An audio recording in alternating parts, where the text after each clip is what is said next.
ओम शांति। संसार की सबसे पावन धरा पर सभी पधारे हैं। स्वागत है आप सबका। लग रहा है ना ऐसा? यहाँ से चित्त को शांत और निर्मल करके ही जाना लक्ष्य बना लो। अगले 3 दिन आपके लिए जीवन का वरदानी समय हो जाए। इस समय के महत्व को तो सभी जानते ही होंगे ना? जानते हैं? न केवल यहाँ वाइब्रेशंस बहुत श्रेष्ठ हैं, बल्कि बाबा की नज़र भी यहाँ पर रहती है। जो भी यहाँ आते हैं बाबा की नज़रों में भी रहते हैं। और थोड़ा भी हमें कुछ करने का संकल्प होगा, बाबा की बहुत ज़्यादा मदद मिलती रहेगी। संकल्पों को पावरफुल करना है, चित्त निर्मल हो जाए। समझते हैं? हिंदी बंगाल से है ना? निर्मल बहुत बड़ा शब्द है ये, छोटा नहीं कि निर्मल वाणी। निर्मल वाणी बहुत बड़ी चीज है।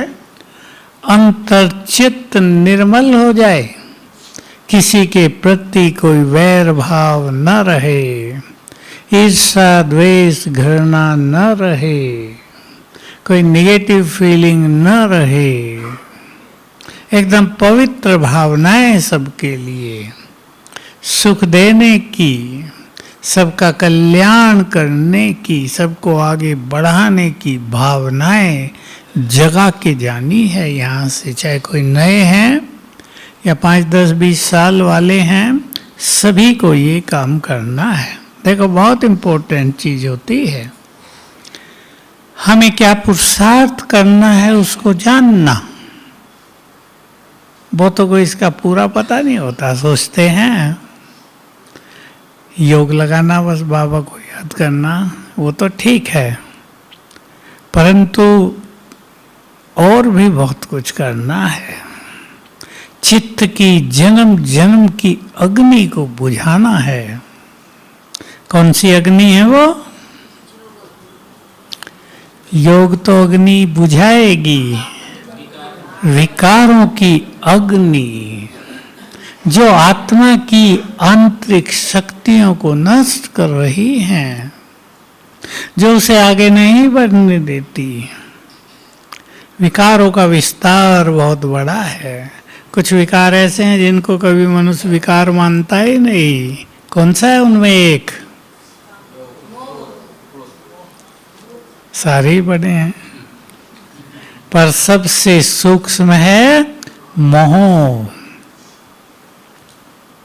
मोह जिसको छोड़ना सहज काम नहीं, क्योंकि मोह का पता नहीं चलता। विषय विकार आएंगे, मन में पता चलेगा, क्रोध आएगा पता चलेगा, लोभ होगा पता चलेगा, इच्छाएं बढ़ गई, अहंकार का भी जिसको ध्यान है उसको पता चलेगा कहाँ अहंकार आ गया। लेकिन मोह, उसका कुछ पता नहीं चलता। और मोह को ठीक से समझना भी सबके वश में नहीं है। आपका छोटा बच्चा बीमार हो गया, अब आपके मन में दुविधा है, मैं इसका इलाज कराऊं, इसकी केयर करूं, ये मोह तो नहीं है?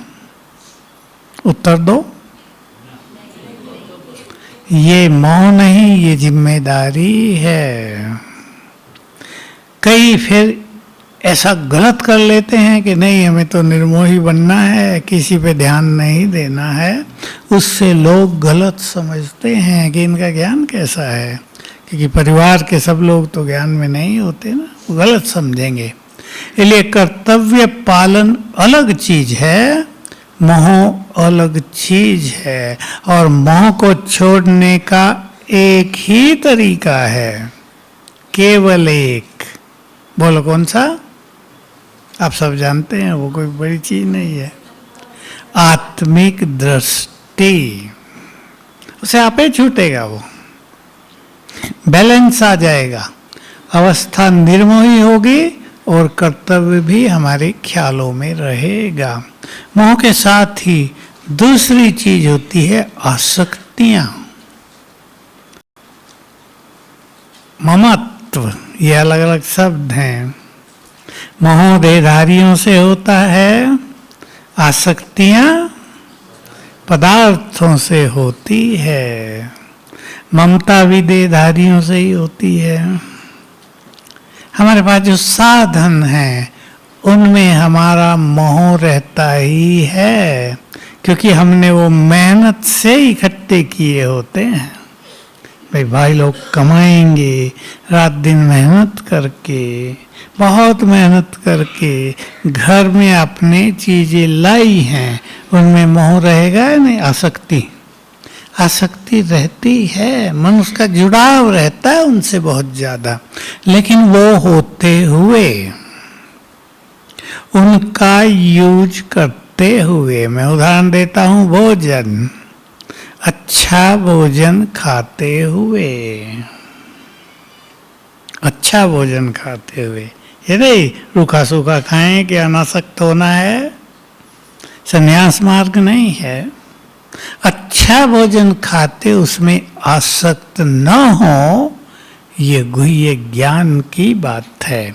और उसका तरीका भी यही है कि हम सदा याद रखेंगे, भोजन के बारे में तो याद रखेंगे, ये शरीर के पालन पोषण के लिए है, लेकिन और जो वस्तुएं हैं उनके लिए संकल्प रखेंगे सभी, ये सभी यूज करने के लिए हैं, बाकी विनाशी हैं। ये एक दिन छूटनी है या नहीं? लेकिन अगर हमें आने वाली प्राप्तियों का आभास होगा, उनका ज्ञान होगा, तो इनसे बुद्धि हटती जाएगी। आपका एक घर है, बहुत सुंदर है, 5 कमरों का है, अच्छा बड़ा है, नेचुरल, उसमें आपको सुख मिलता है, रहने वाले 5 लोग ही हैं, आपने प्यार से तैयार किया है, उसको सजाया है, उसमें आसक्ति रहेगी। लेकिन जिस दिन पता चल जाएगा कि सतयुग का हमारा घर कैसा होगा, है सोने का, वो भी महल। अब जो ये घर है 5 कमरों का, इससे कम से कम 10 गुना बड़ा हर एक का, कम से कम। छोटे छोटे जो होंगे ना प्रजा, उनका भी 10 गुना बड़ा, सोने का, हीरे लगे हुए। तो अगर वो सामने आने लगे तो ये क्या लगेगा, अरे तो छोटा सा है। आसक्तियां छूटने लगेंगी आगे चलकर। बाबा अपने महान बच्चों को, महान शब्द में यूज किया, जो श्रेष्ठ पुरुषार्थी हैं और होंगे, सतयुग के सीन दिखाता रहेगा।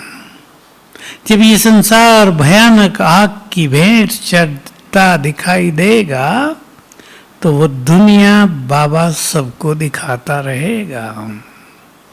हमें स्मृति रहेगी, नशा रहेगा, ये मिलने वाला है। तो जो जा रहा है उसको जाने दो, आसक्तियां छूट जाएंगी, स्थिति बिगड़ेंगी नहीं। जिनको प्राप्तियों का आभास नहीं होगा, उनको क्या संकल्प होगा, हाय मेरा घर चला गया, बाबा ने इतनी मदद भी नहीं की, मेरा घर तो बचा लेता। अब बचा लेता तो वही स्वर्ग में लेके जाएंगे, बचाएगा तब जो स्वर्ग में जाने लायक हो वो घर। उसे तो देवदूत निकाल देंगे कि इस घर में रहना तो कलयुग में ही जाओ, हो जाएगा या नहीं। तो वहां ममता आसक्तियों को जीतने के लिए बहुत अच्छे आत्मिक स्थिति के अभ्यास, 5 स्वरूपों के अभ्यास सभी को बहुत बढ़ाने हैं। यहाँ पाए हैं 5 स्वरूपों के अभ्यास अच्छी तरह सीख कर जाना, कैसे उनका अभ्यास करना है। सवेरे भाग दौड़ नहीं करना कि चारों धाम में बैठ के आए। बैठने का महत्व नहीं है कि भाई हम तो चारों धाम कराए, इससे नहीं काम चलेगा। उन स्थानों का जो महत्व है उसके साथ वहां जाएंगे। अब झोंपड़ी में सारे ही पहुंच जाए, आप ही पहुंच जाए तो चलेगा काम। इसलिए भाग दौड़ की जरूरत नहीं।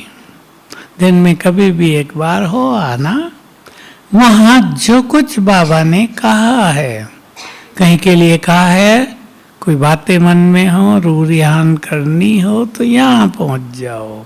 शक्तिशाली बनना हो तो यहाँ पहुंच जाओ। ऐसे नहीं वहां पहुंच के आ गए और हम बन गए शक्तिशाली, ऐसा नहीं होगा।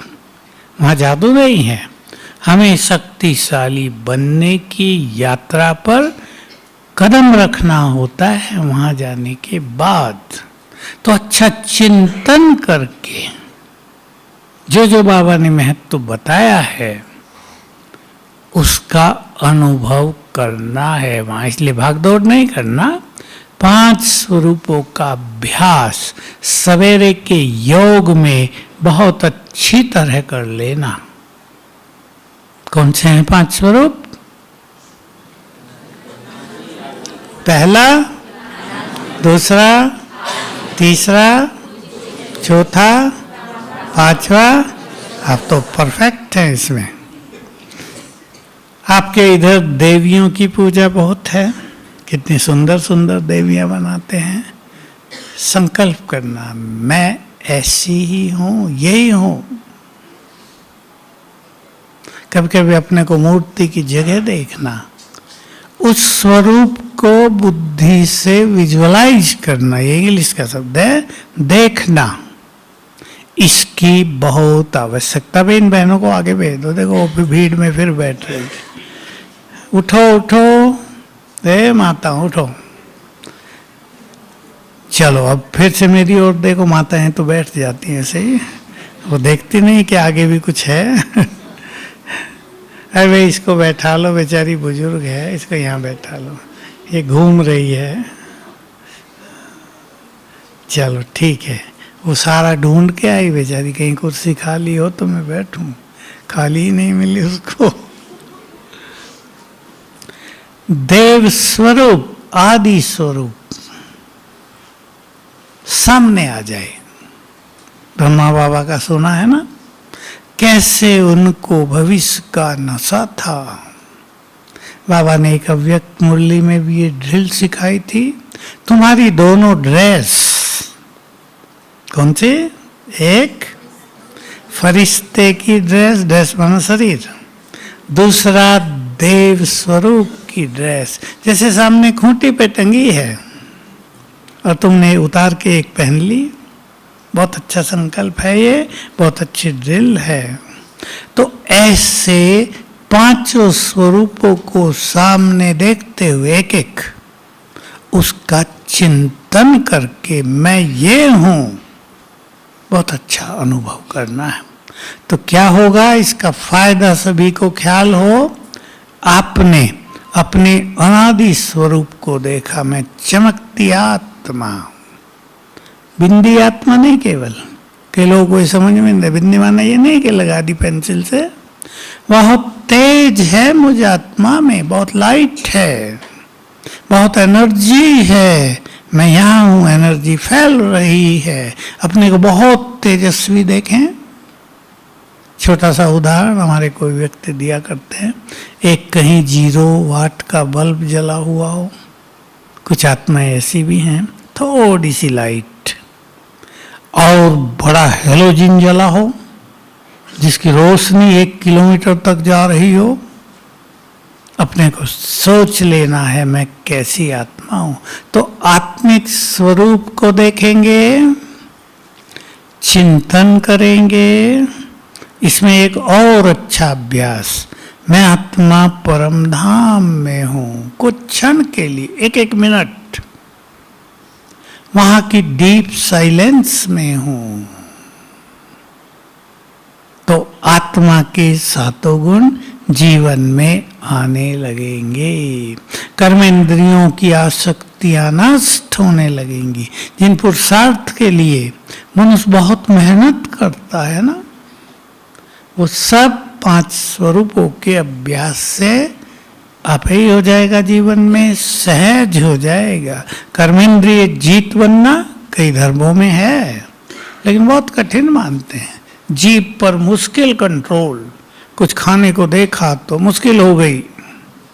कान सुनने के लिए तैयार, जितना व्यर्थ सुना दो, होता है ना ये। आंखें कुछ भी गंदा ऐसा वैसा देखने में रुचि, इस सब से स्वतः ही मुक्त हो जाएंगे।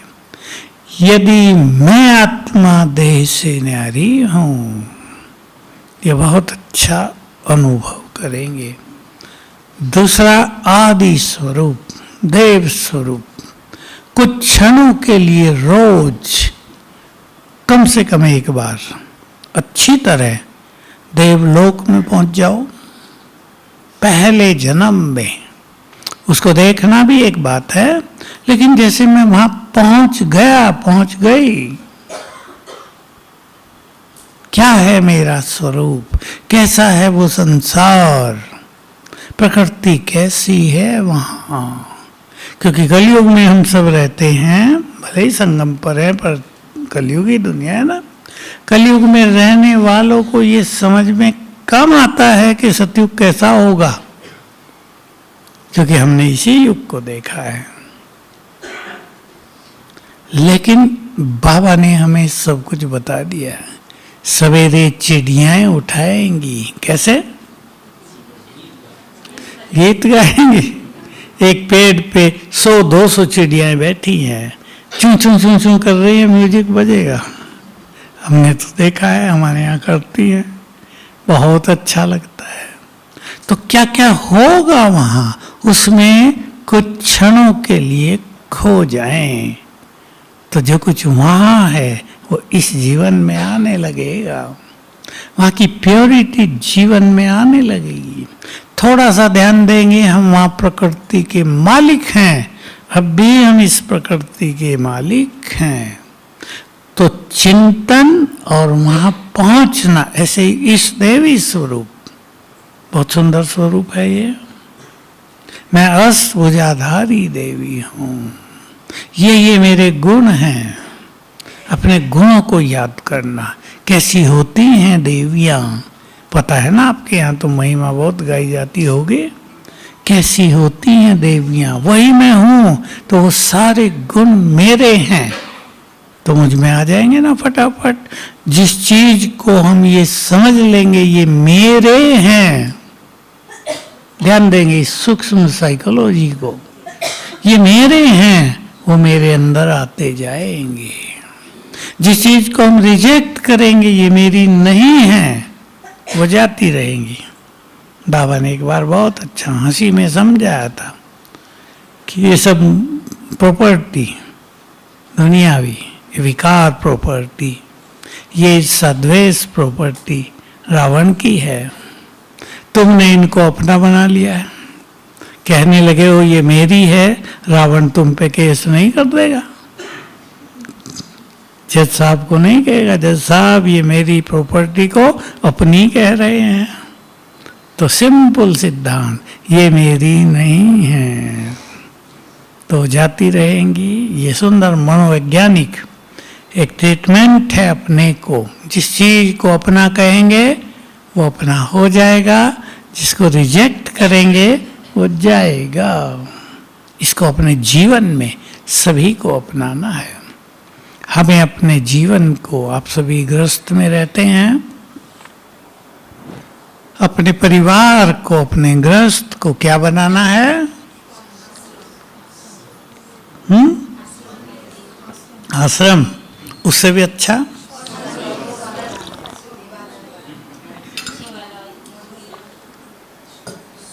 उससे भी अच्छा शब्द कोई भाइयों के पास है? महान तीर्थ। कलयुग में स्वर्ग से भी सुंदर महान तीर्थ को मानते हैं।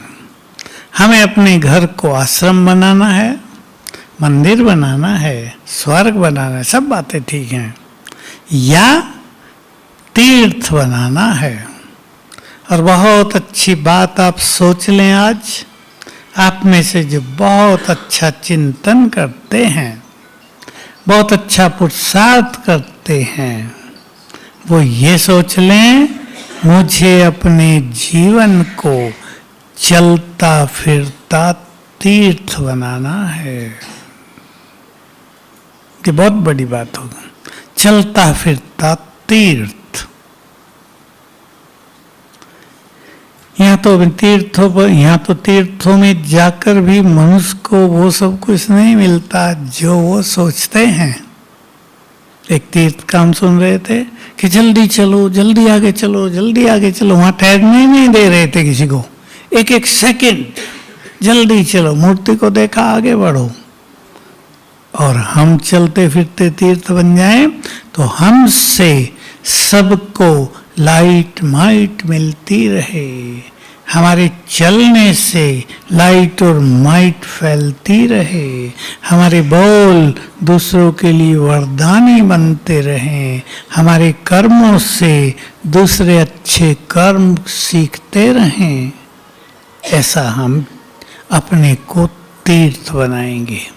और अपने घरों को, जो आपने बोला, हमें मंदिर बनाना है, आश्रम बनाना है, तो हमारी स्थिति कैसी होनी चाहिए? नहीं, श्रेष्ठ तो एक शब्द है। हमारी स्थिति में क्या क्या होना चाहिए? बोलो, अब बोलो विस्तार से कम 4-5 बातें।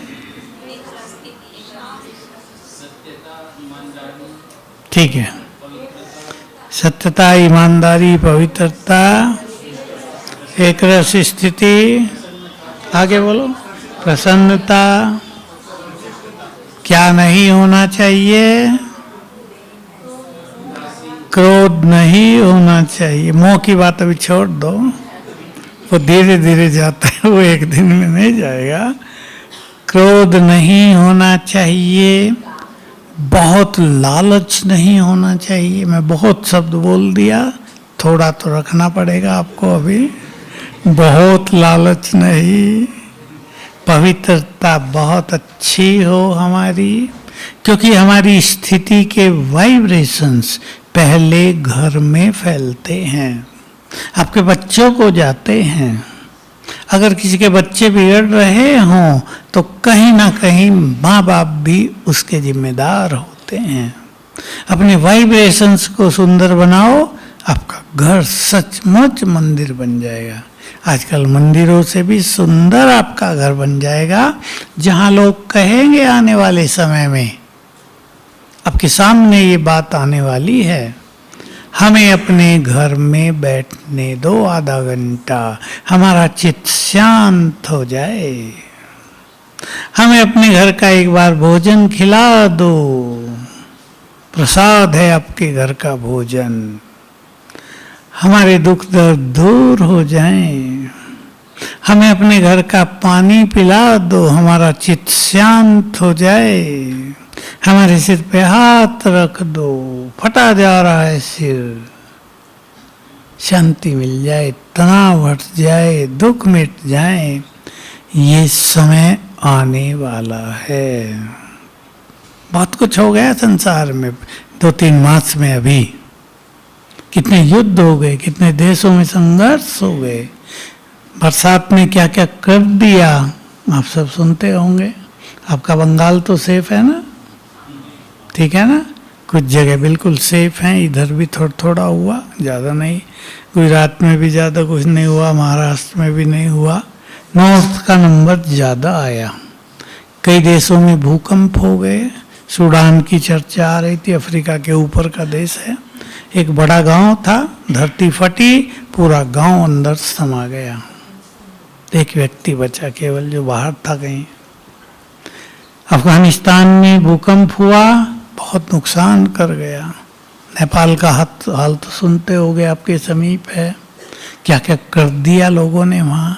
एक्चुअली किया नहीं, ये कराया गया कहीं ना कहीं से पीछे कोई ना कोई होते हैं, नहीं तो भला अपने देश के युवक अपनी इतनी संपदा को जलाएंगे?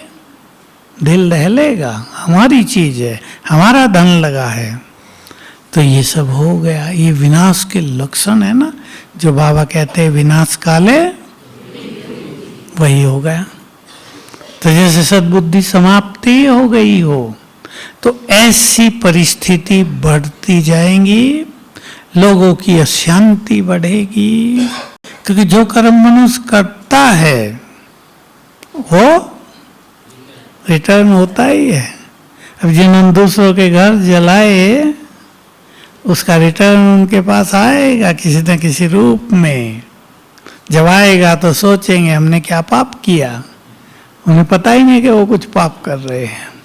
तो संसार की स्थिति मानसिक रूप से बहुत बिगड़ेगी। आपके घर यदि मंदिर बने होंगे तो वहां बैठने से ही लोगों के चित्त शांत होंगे, बुराइयां नष्ट होंगी। तो हमें इन सब चीजों से बचना है और अपने जीवन को संतुष्ट, निरंकारी, निर्मल, बहुत सरल, शुभ भावनाओं से भरा हुआ, बहुत नम्रता की हम प्रतिमूर्ति बन जाएं, इन गुणों से संपन्न होना है। बाबा ने नम्रता के लिए मधुबन वालों से मिलते हुए कभी बोला था, इस हॉल में, यही बहुत पहले की बात है, नम्रता तुम्हारा कवच है। मुझे तब से याद रहा वो, नम्रता कवच है।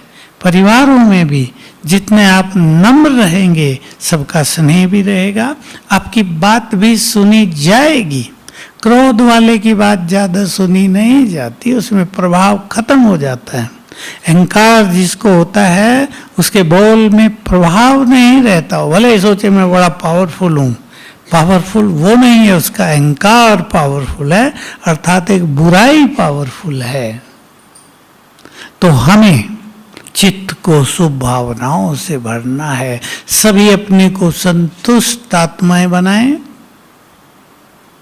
सब कुछ पाना एक से है। अब संसार की प्राप्तियों के पीछे जो भागेंगे, विचार कर लो इस बात पर, संसार की प्राप्तियों के पीछे जो भागेंगे, ईश्वरीय प्राप्तियों से वंचित हो जाएंगे। और संसार की प्राप्ति आपको हो जाएगी बहुत, जब आप उसके पीछे भागेंगे, लेकिन जब वो जाएगी तो भविष्य खाली, क्योंकि ईश्वरीय प्राप्तियां की नहीं और वो काम नहीं आ रही हैं। देख लिया पंजाब में, हिमाचल, उत्तराखंड में जो कुछ हुआ, कश्मीर में भी हुआ, देख रहे हैं लोग क्या हाल हो गया। किसानों का तो इतना पानी आया, सारी फसलें नष्ट हो गई और बहुत नुकसान हुआ। खराब मिट्टी खेतों में आ गई। अब उसको उपजाऊ बनाना ये बहुत मेहनत का काम होगा, सालों लग जाएंगे। तो किसानों को बहुत नुकसान होगा। सरकारें भी कितना दे पाएंगी? थोड़ा बहुत दे सकते हैं, पेट भरने को दे सकते हैं, ज़्यादा तो कहाँ दिया जाएगा। तो हम सभी ऐसे वाइब्रेशंस फैलाएंगे। सभी संकल्प कर लो, अब बाबा से सब कुछ लेना है। मैं आपको एक संकल्प दे रहा हूं, कल इसका उत्तर देंगे, पहली क्लास मुझे ही करानी है। मुझे बाबा से क्या क्या लेना है, जो भी अच्छा चिंतन करें, कल नाश्ता करके लिखना, मुझे बाबा से ये लेना है। पता होना चाहिए क्या क्या मिल रहा है, कईयों को पता नहीं है। चिंतन करेंगे तो बहुत सुंदर अनुभव होंगे, पता चलेगा बाबा से क्या क्या लिया जा सकता है और जो लिया जा सकता है उसका क्या महत्व है। क्योंकि जो कुछ हम बाबा से लेंगे वो कितने जन्म चलेगा? नहीं, पूरे 5000 साल। वो अगले 5000 साल तक चलेगा। संपत्ति भले ही नष्ट हो जाएगी, खत्म हो जाएगी, लेकिन मान लो हम संतुष्ट हो गए, मान लो हमने बहुत अच्छी गहन शांति का अनुभव कर लिया, हमने ईश्वरीय सुखों को संपूर्ण रूप से पा लिया, ये चीजें द्वापर से भी हमारे साथ रहेंगी। हमने अपने जीवन को यहाँ सरल बना दिया, वो संस्कार द्वापर से प्रकट होगा। सतयुग में उसकी जरूरत नहीं होगी, पर द्वापर से ये संस्कार काम करेंगे। इसलिए जो कुछ हम यहाँ बन जाएंगे वो चारों युग चलेगा। तो क्या क्या मुझे बाबा से लेना? उदाहरण के लिए सर्वश्रेष्ठ भाग्य, दिव्य बुद्धि, सारी शक्तियां, परमात्म प्रेम। थोड़ी सी बात सुना रहा हूं, आप चिंतन करना। सारे खजाने, दुआएं देनी तो हैं, पर लेनी बहुत हैं। और लेने में सबसे सुंदर बात है, हमें दुआएं मिल रही हैं भगवान की, जो और युगों में नहीं मिलेंगी। मांगते रहेंगे, और धर्म के लोग भी मांगते हैं, हे भगवान दुआ करो, खुदा से दुआ मांगो। यहाँ मांगने की बात नहीं, मिलेगी। अधिकारी बनेंगे तो भगवान के प्यार को जीत लें। और कौन उसके प्यार को जीत सकता है? सोचना है, जो उसके लिए कुछ करेगा।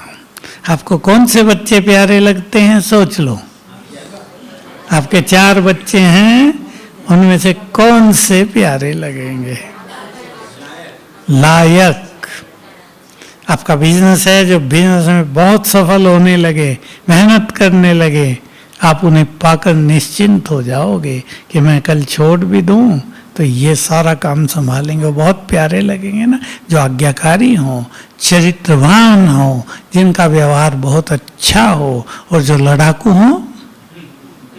बस यही बात बाबा के साथ है, वो हमारा माता पिता है। वो किन्हीं प्यार करता होगा? सोच लो, जो उसके बहुत काम आते हैं, जो उनके उन कामों में मदद करते हैं जो करने आया है, जो बहुत पवित्र हो जाते, पवित्रता उसको बहुत खींचती है। जो देह से न्यारे हो जाते हैं वो परमात्म प्यारे बन जाते हैं। जो पुण्य कर्म करते हैं, बाबा को की एक बात आपको याद हो, जो बच्चे दूसरों को बहुत सुख देते हैं वो बाबा को बहुत प्यारे लगते हैं।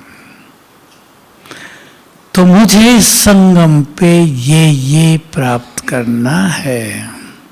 जो यहाँ प्रभु प्रेम में मग्न होंगे, उन्हें जन्म जन्म संबंधों में प्यार मिलेगा। ये बाबा के महावाक्य हैं और बहुत गहरे हैं।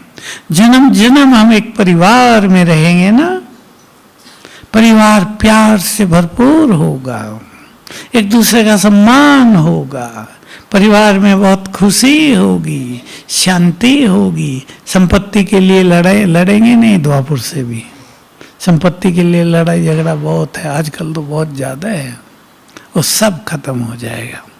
तो चिंतन करना, लिखना, कम से कम 10 बातें मुझे बाबा से ये लेना है। बाबा ने तो बहुत बड़ी बात कही हुई है, मैं तुम्हें अपना सब कुछ देकर खाली होकर वतन में जाकर विश्राम करूंगा। देखो भगवान क्या कह रहा है, मेरे पास जो है सब तुम्हें दे दूंगा। क्योंकि उसके काम का थोड़ा ही है, वो शक्तियों को क्या करेगा, वो शांति क्या करेगा, उसको तो भाग्य की जरूरत नहीं, वो तो भाग्य का विधाता है। उसको दिव्य बुद्धि की जरूरत नहीं, वो तो बुद्धिमानों का बुद्धिमान है। तो वो हमें देने आया है सब कुछ। मुझे जीवन में सुंदर विचारों से अपना श्रृंगार करना है। सुंदर विचार हमारी पर्सनालिटी होती है। सुंदर विचार मनुष्य का बहुत बड़ा श्रृंगार होता है, ये उसकी संपदा है। विचार बहुत बड़ी संपदा होती है।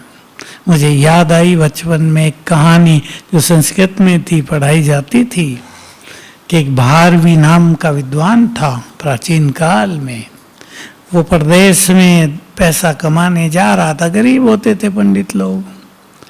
तो पत्नी को एक महावाक्य लिख कर दे गया और कहा, जब तुम्हें जरूरत पड़े 1000 स्वर्ण मुद्राओं में इसे बेच देना। कागज पे लिखा हुआ वाक्य 1000 स्वर्ण मुद्राओं में। वो कहने लगी, कौन खरीदेगा इसे? वहां बाजार लगता था, वीकली लगते हैं ना टाउन्स में। नियम था वहां के राजा का कि जो माल बचेगा उसको वो खरीदेगा सब। तो ये लेडी वो कागज लेके बैठी है, सब उसको हंसते मजाक करते निकल जाते हैं। 1000 स्वर्ण मुद्रा है इस कागज के टुकड़े की। राजा ने मंत्रियों को कहा, भाई जो बचा हो ले आओ। मंत्री ने राजा को कहा कि एक लेडी है, एक पेपर लेके बैठी है, उस पर कुछ लिखा है, वो 1000 स्वर्ण मुद्राएं उसकी कीमत बता रही है। उन्होंने कहा लेके दिखाओ मुझे। देखा तो एक वाक्य लिखा था कि कोई भी काम जल्दीबाजी से नहीं करना चाहिए, जल्दीबाजी से किए गए काम के पीछे हमेशा पछताना पड़ता है। उन्होंने कहा भाई गरीब है ले लो। और उसने वो वाक्य लिखवा के कई जगह अपने महल में लगा दिया। उसका भाई उससे ईर्ष्या करता था और उसको मरवाना चाहता था, तो उसने वैद्य को लालच दिया, जहर मिला देना, फिर राज से बहुत कुछ तुम्हें मिल जाएगा। वैद्य दवाई बना ही रहा था, उसकी नजर उस स्लोगन पर पड़ी। उन्हें सोचना शुरू किया, मैं उसके कहने से राजा को जहर तो पिला दूं, लेकिन मेरे परिवार सहित सबको फांसी लगेगी और खेल बिगड़ जाएगा सारा। मैं ये काम नहीं करूंगा। उसके हाथ से वो कप गिर गया। राजा ने पूछा क्या हुआ भाई? कि राजन ये आपके यहाँ जो लिखा हुआ इसने मुझे सद्विवेक दे दिया। मैं तो आपको जहर देने जा रहा था दवाई के साथ। कहा किसने कहा था? आपके छोटे भाई ने। फिर उसने दूसरी चाल चली, जो नाई रोज बाल काटने आता था उसको कहा उस तरह यहाँ मार देना, नसें होती है ना। उसने भी पढ़ा, उसके हाथ से उस तरह गिर गया। क्या हुआ? कि राजन ये आपके यहाँ लिखा हुआ ये बात हुई। राजन ने कहा भाई ये तो 1000 स्वर्ण मुद्राओं से ज्यादा का है, अब पता करो ये कौन थी वो औरत। अब सैनिकों को भगाया, ढूंढा, उसका पति भी आ गया था। वो बहुत खुश था कि 1000 स्वर्ण मुद्रा है, वो तो पूरा जीवन में न कमा पाता। उसे राजा के पास ले गए, कहा आपने लिखा है कि हाँ। उसको अपना महामंत्री बना लिया। तो देखो एक महावाक्य कितना काम किया। और बाबा के महावाक्य सोच लो, वो तो एक मनुष्य का वाक्य था। भगवान के महावाक्य जीवन की सबसे बड़ी पूंजी है। इसलिए मैं आपको एक बात और कहूंगा, यहां से ही शुरू कर देना मधुबन से। अपने अंदर ज्ञान का बल बहुत भरना है, जिस पे लोगों का बहुत कम ध्यान है। मुरली सुन ली, बहुतों ने तो वो भी नहीं सुनी, घर बैठ के सुन ली, बाथरूम में सुन ली, खूब भोजन बनाते सुन ली, आधी सुनी आधी खा गए। होता है ना ये? मैं ठीक बोल रहा है नहीं? लेकिन मुरली को अपनी शक्ति बनाओ। बहुत अच्छा होता है सेंटर में जाके सुनना, चुस्ती रहेगी जीवन में। सवेरे उठेंगे, नहाए धोएंगे, तैयार होंगे, एनर्जेटिक होंगे, जाएंगे, बहुत फायदा होगा। बाबा की दृष्टि आप पर पड़ेगी। इसके लिए क्या करना सभी को? मुरलियों से 25 पॉइंट पावरफुल अलग लिख लेना, एक पेज पर नहीं, लाइनों में नहीं, एक पेज पे 2 पॉइंट बस, बड़े अक्षरों में 25-30, उन्हें रोज पढ़ते रहना।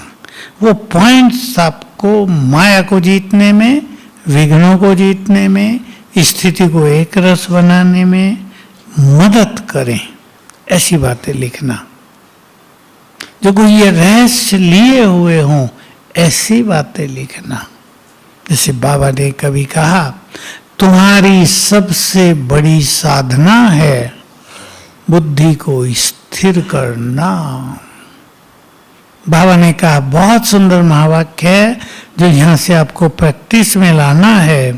मन के बोझ सारे मुझे दे दो। और आगे कहा, बहुत सुंदर महावाक्य है बाबा का, जो बाप संसार के बोझ उठाने वाला है, क्या वो आपके बोझ नहीं उठाएगा? आप इसे पढ़ेंगे, कोई बोझ है, बाबा को समर्पित करेंगे, मन हल्का हो जाएगा। वो महावाक्य जिसपे हमने तो बहुत कुछ बोला है बार बार, जब भी मुश्किलात आए दिल से कहना, मेरे बाबा मेरे साथी आ जाओ मदद करो, तो बाप भी बंधा हुआ है मदद करने के। ये लाइन अंडरलाइन करके लिख लो, मैंने भी लिखी थी। भगवान कह रहा है, मैं बंधा हुआ हूं तुम्हारे प्यार में, तुम्हें मदद करने तुरंत आ जाऊंगा। तो तुरंत याद आएगा ना, होश आ जाएगी। अकेले परेशान हो रहे हो, अरे क्यों नहीं बाबा को बुलाते? जब वो कह रहा है बुलाते ही मैं आ जाऊंगा, बंधा हुआ हूं, तो क्यों नहीं इस अवसर का फायदा उठाएं? ऐसी 25 बातें, बहुत गहरी गहरी बातें भी मुरलियों में हैं। साइलेंस पावर को बढ़ाओ, तुम प्रकृति को भी स्टॉप कहोगे ना, प्रकृति भी स्टॉप कर देगी। मान लो प्रकृति तूफान करती आ रही है, सब कुछ नष्ट करती आ रही है, और तुम्हारे पास साइलेंस पावर माना योग की शक्ति है।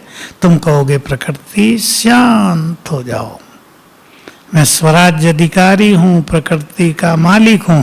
कहीं कहीं ये भी मौका नहीं मिलेगा सोचने का, शांत, प्रकृति रुक जाएगी कुछ समय के लिए।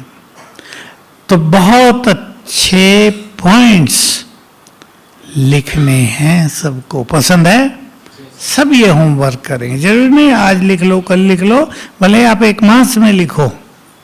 अच्छी अच्छी मूल्यों से अच्छी अच्छी बातें नोट करो। अव्यक्त मूल्य आती है संडे को, उसमें कई बातें आती हैं। मुरली पढ़ो, किताबें छपी हुई हैं, उसमें से कुछ काम की बातें ले लो। बस काम की है जो आपको हल्का कर दे, जो आपको बाबा की ओर ले जाए, जो किसी समस्या का समाधान दिखा दे। ऐसी सुंदर बातें जो स्थिति को उड़ा ले चले ऊपर एकदम, ऐसी बातें लिखनी है। इसको कहते हैं ज्ञान का बल। ठीक है, तो बहुत सुंदर यात्रा आपकी होगी, 3-4 दिन की है, यादगार। और आप उठते हुए यहाँ से जाएंगे, बच्चे पूछेंगे मम्मी अब तो बदल आई, पहले जैसी तो नहीं हो। ठीक है, ओम शांति।